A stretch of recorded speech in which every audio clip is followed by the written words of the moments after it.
My family cut me off after sister said I stole her inheritance from our sick mother. Later my neighbor gave me mom's secret letter exposing sister's lies and her attempts to borrow money from dying mom. I'm a 35-year-old man and I need to get this off my chest because I don't know where else to turn. My family has completely cut me off and I'm starting to question my own sanity. Let me start from the beginning. I have a younger sister Rachel, 32F, who has always been the golden child in our family. Our parents divorced when I was 12 and she was 9. Dad moved across the country and we barely saw him after that. Mom raised us mostly alone, working 2 jobs to keep us afloat. Rachel was always the smart one, the pretty one, the one everyone loved. She got straight A's without trying while I struggled to get C's. She was homecoming queen, student body president, the whole package. I was just the older brother who fixed her car and helped her move apartments. Don't get me wrong, I loved her and was proud of her achievements, but there was always this gap between us. After high school, Rachel got a full scholarship to a prestigious university 3 states away.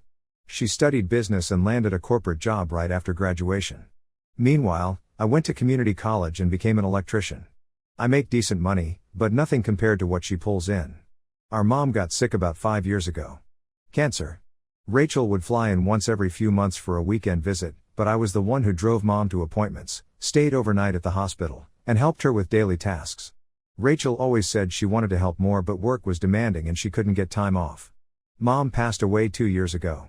The funeral was the last time our whole family was together and actually got along. After that, things went downhill fast. Here's where it gets complicated.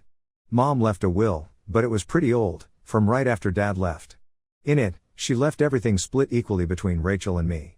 The house, her savings account, some jewelry, everything 50-50. The problem was that Mom had been talking about updating her will for years but never actually did it. About 6 months before she died, Mom started giving me more responsibilities. She added my name to her bank account so I could help pay bills. She signed over the car title to me because I was driving her everywhere. She even gave me her jewelry box one day and said she wanted me to have it for my future wife.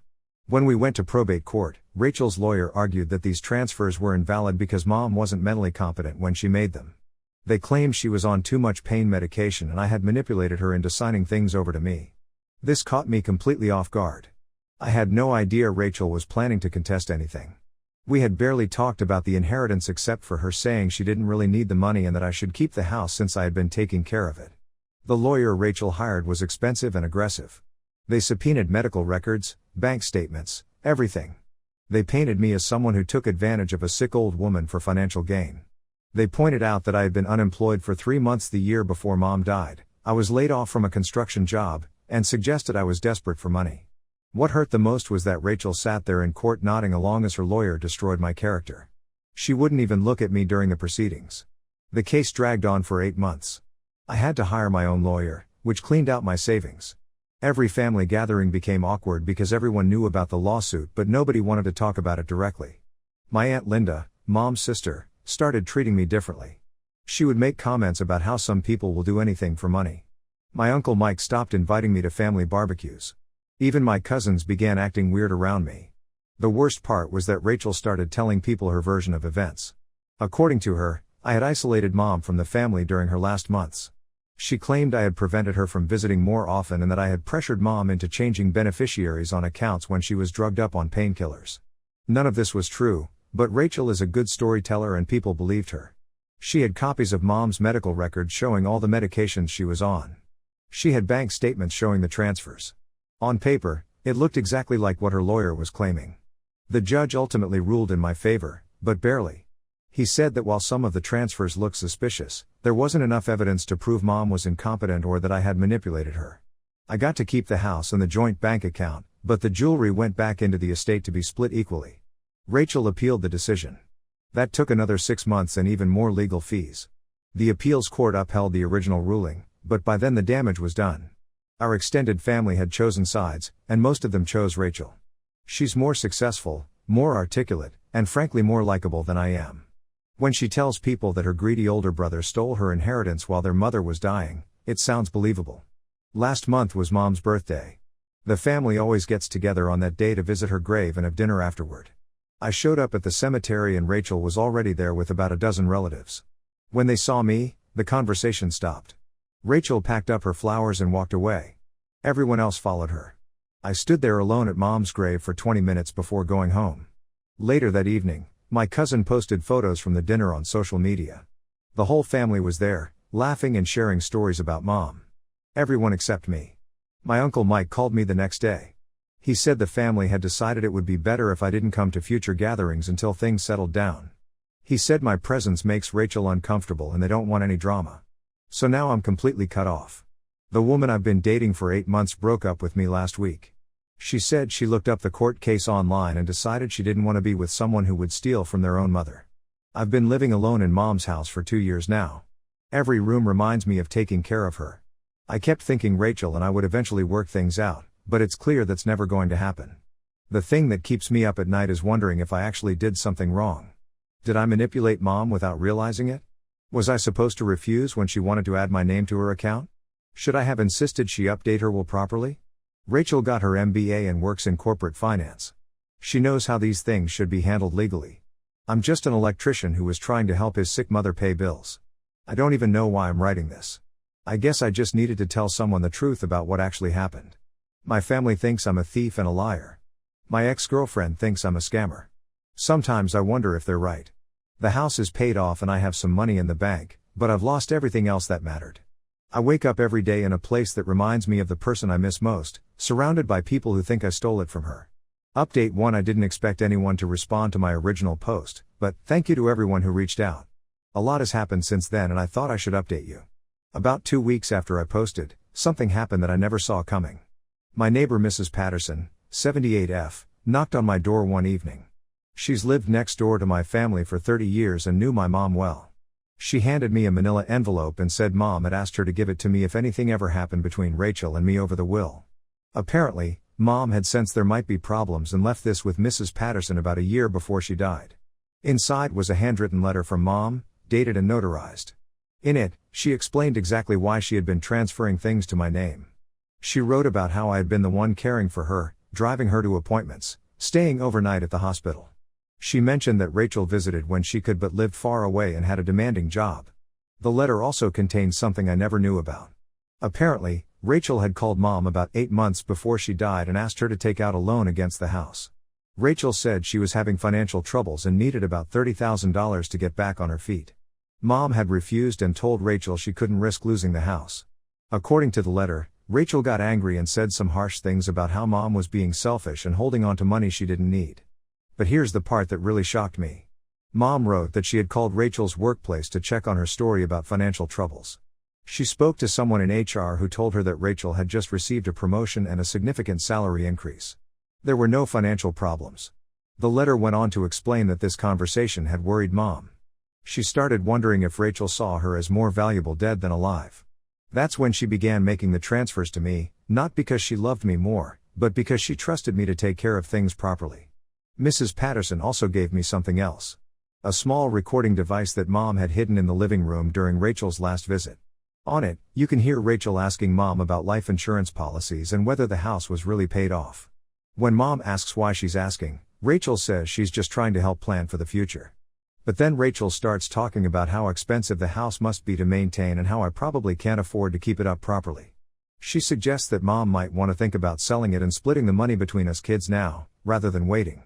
The recording is about 40 minutes long and gets worse as it goes on. Rachel talks about how she could invest Mom's money better than a savings account. She mentions several times how much the house is probably worth and how the money could be put to better use. I sat in my kitchen listening to this recording and couldn't believe what I was hearing. This was my sister, talking to our dying mother like she was a financial opportunity. I didn't know what to do with this information at first. Part of me wanted to send copies to everyone in the family who had cut me off. But I also knew it would destroy Rachel completely if people heard how she had talked to Mom. I decided to reach out to Rachel directly first. I called her office and asked if we could meet somewhere neutral to talk. She agreed, probably thinking I was going to apologize or try to work out some kind of financial settlement. We met at a coffee shop halfway between our towns. I brought copies of Mom's letter and a transcript of the recording, but not the actual recording device. When Rachel saw the letter, her face went white. She read it twice without saying anything.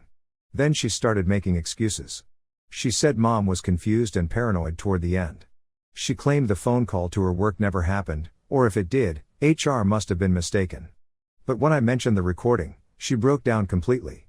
She started crying and begging me not to play it for anyone. She said she had been going through a rough patch financially and was scared about her future. She claimed she never meant any harm and was just trying to plan ahead. The thing is, I did some research after getting Mom's letter. Rachel wasn't having financial problems. She had just bought a new car and moved into a more expensive apartment. Her social media was full of photos from expensive vacations and dinners at fancy restaurants. She had lied to Mom about needing money, and when Mom refused to give it to her, she had started planning for after Mom died. I told Rachel I wanted a public apology.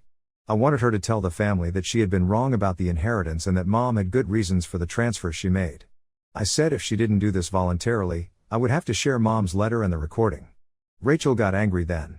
She said I was blackmailing her and that threatening to release the recording was cruel and manipulative. She accused me of being just as bad as she was. Then she said something that really stuck with me. She said that even if she apologized, the family would never fully trust me again. The damage was already done and people would always wonder if there was more to the story. She was probably right about that, but I didn't care anymore. I was tired of being treated like a criminal for taking care of our mother. Rachel asked for 2 weeks to think about it. I agreed, mostly because I wanted to give her a chance to do the right thing on her own. That was 6 weeks ago. Instead of apologizing, Rachel hired a private investigator to look into my finances. Apparently, she was trying to find evidence that I had been stealing from Mom in other ways.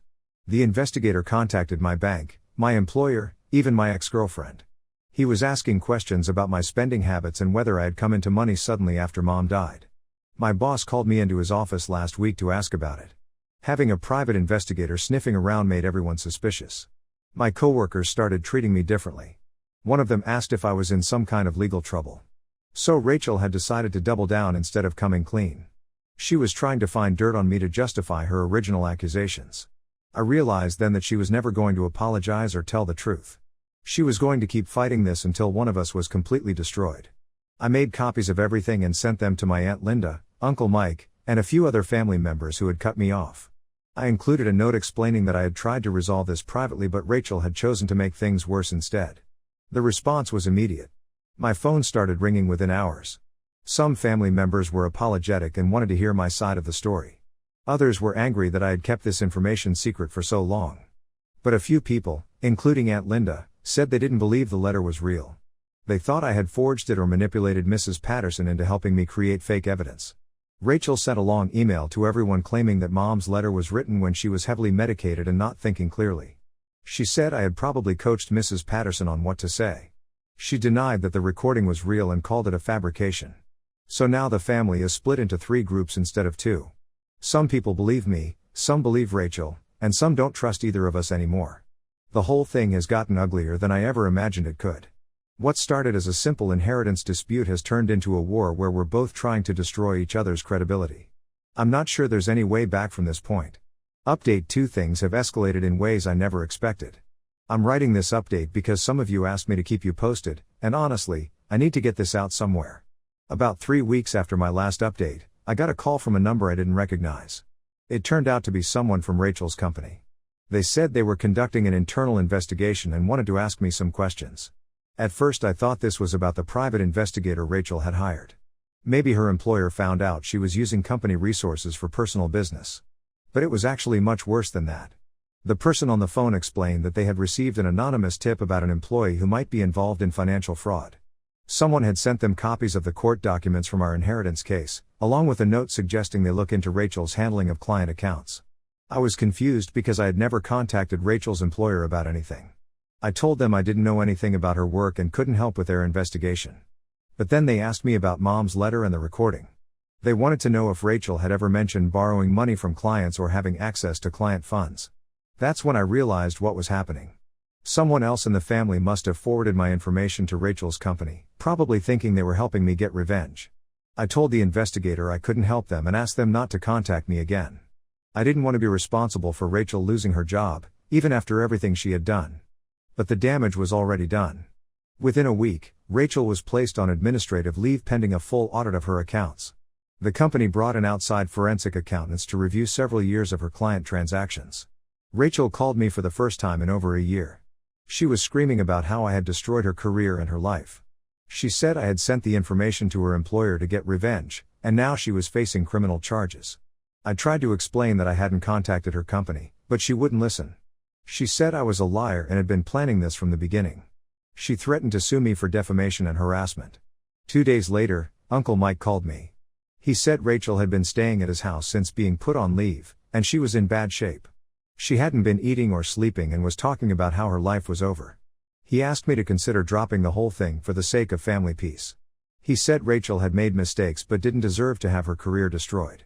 He suggested we could work out some kind of private settlement where she would pay me back for the legal fees from the inheritance case.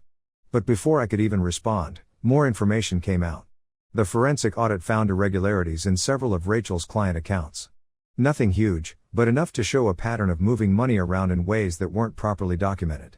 It turned out Rachel had been borrowing from client accounts when she needed cash flow, then paying the money back within a few weeks. She had been doing this for almost 2 years, always replacing the money before quarterly reviews. The amounts were relatively small, usually a few thousand at a time, but it added up to over $80,000 in unauthorized transfers over the 2-year period. Rachel's lawyer argued that she had never intended to steal anything permanently. She was just using the accounts like short-term loans and had always paid everything back with interest. But the company saw it as embezzlement regardless of her intentions. The story made it into the local business journal because Rachel's company is pretty well known in our area. They didn't use her full name, but everyone who knew her could figure out who it was. Reading about it in the newspaper was surreal. The article mentioned that the investigation had started with an anonymous tip related to a family inheritance dispute. It described Rachel as a once promising executive who had made serious errors in judgment.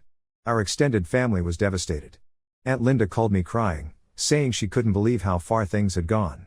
She said she had never meant for any of this to happen when she forwarded my email to a few relatives. It turned out that one of my younger cousins had sent the court documents to Rachel's company.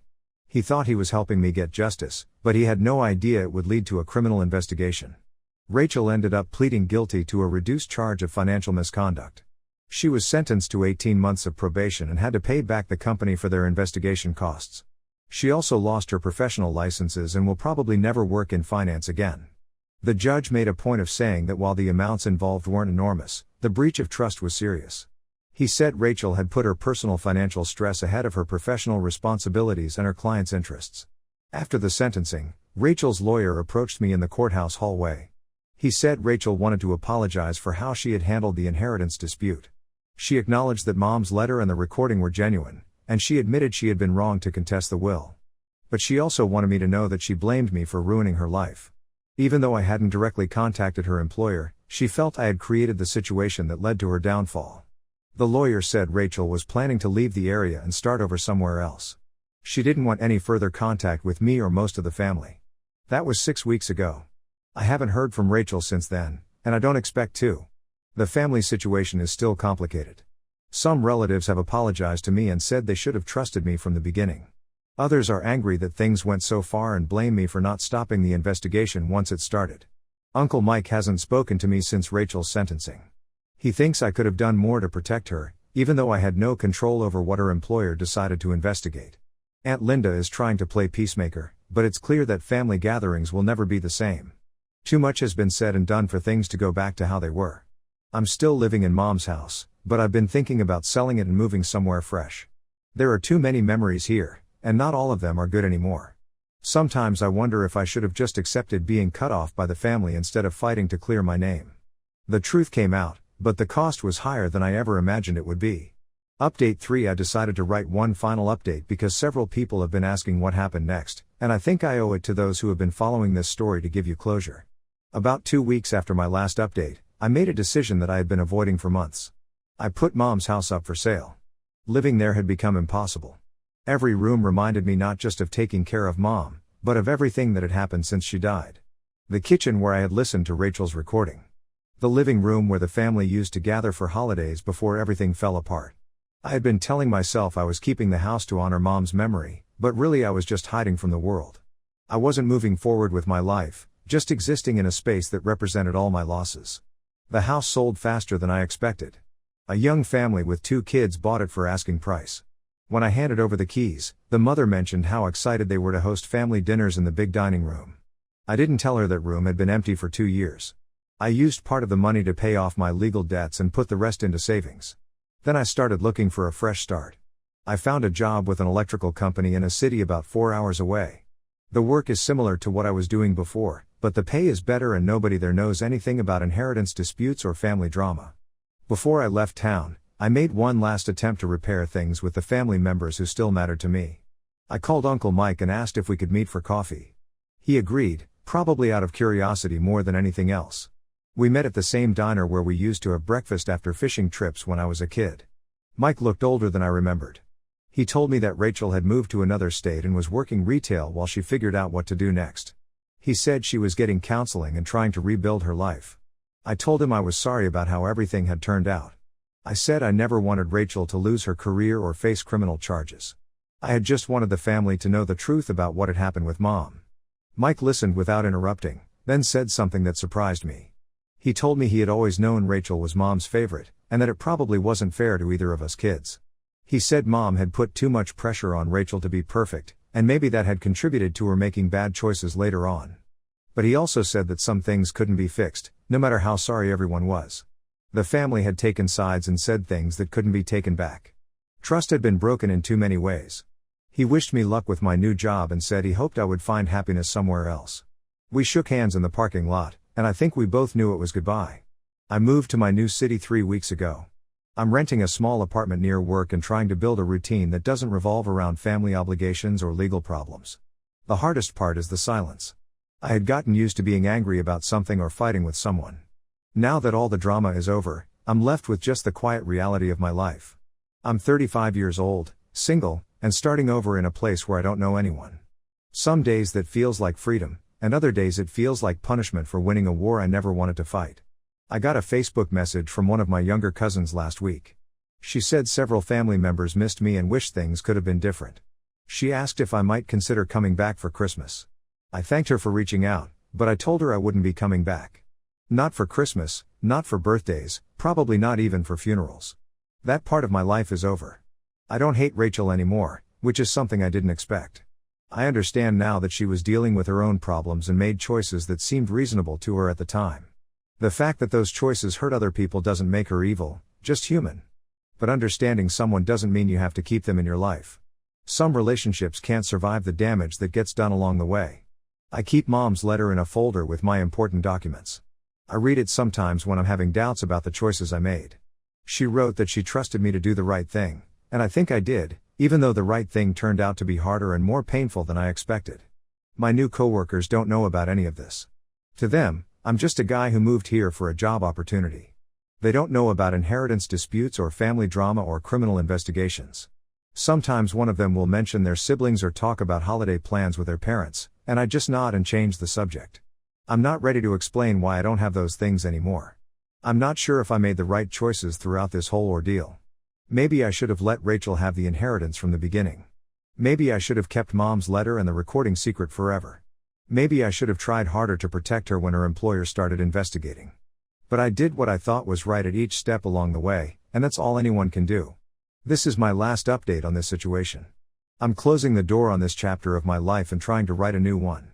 Thank you to everyone who read my story and offered support. It meant more than you know.